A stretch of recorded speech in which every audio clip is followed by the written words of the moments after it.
अब हमारा अगला विश्लेषण देश की उन महिलाओं के लिए है जो अक्सर कैब्स में सफ़र करती हैं। आप में से बहुत सारी महिलाएं ऐसी होंगी जो अक्सर ऑनलाइन बुक करने के बाद कैब बुलाती हैं, फिर कैब में आप जहां भी जो आपकी मंजिल होती है आप जाती हैं।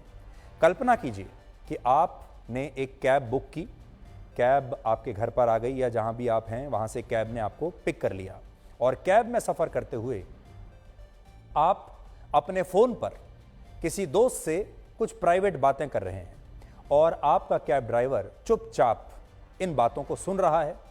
और इन बातों को सुनने के बाद जब आप इस कैब से बाहर चली जाएंगी, अचानक 1-2 दिन के बाद आपको उस कैब ड्राइवर का फ़ोन आए और वो आपको ब्लैकमेल करने लगे, तो क्या होगा?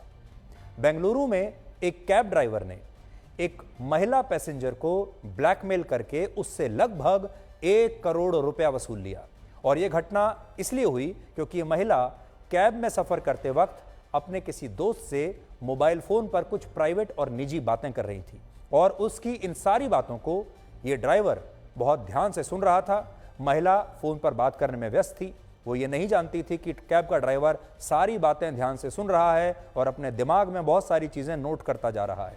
लेकिन बाद में इस कैब ड्राइवर ने इस महिला को ब्लैकमेल करना शुरू कर दिया और उससे कहा कि अगर इस महिला ने ड्राइवर को पैसा नहीं दिया तो फिर वो उसके पति को सब कुछ बता देगा और उसके पति को फ़ोन करेगा और कहेगा कि कैसे ये महिला उसे धोखा दे रही है और उसे तलाक देने वाली है।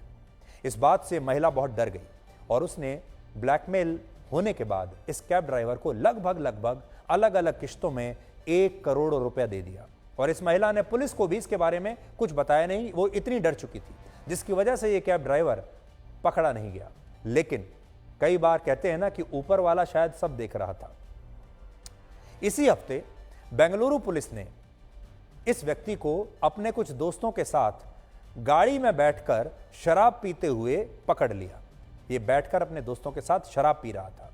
पुलिस ने इसे गिरफ्तार कर लिया और पुलिस को इस कैब ड्राइवर के पास से बहुत महंगी शराब मिली और ये शराब इतनी महंगी थी कि इसकी एक बॉटल 10,000 रुपये की है। अब पुलिस को यह शक हुआ कि इस कैब ड्राइवर के पास इतना पैसा कैसे आया कि ये 10,000 रुपये की शराब पी सके। और जब पुलिस को शक हुआ तो उसने इस ड्राइवर से पूछताछ शुरू की। जब पूछताछ की, कुछ डंडे मारे तो मामला खुलकर सामने आ गया और यह पता चला कि जिस महिला पैसेंजर को ब्लैकमेल करके इस ड्राइवर ने 1 करोड़ रुपए वसूले थे, उसी पैसे से ये आजकल शराब पीता था और उस पैसे को इस तरह से उड़ा रहा था।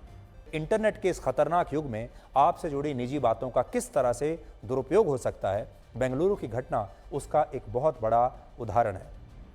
पहले बड़े बुजुर्ग कहा करते थे कि दीवारों के भी कान होते हैं, इसलिए कोई भी बात बोलने से पहले देख लेना चाहिए कि वो बात आप कहां और किसके सामने कह रहे हैं। लेकिन सोशल मीडिया के ज़माने में अब इस कहावत के मायने काफ़ी बदल गए हैं।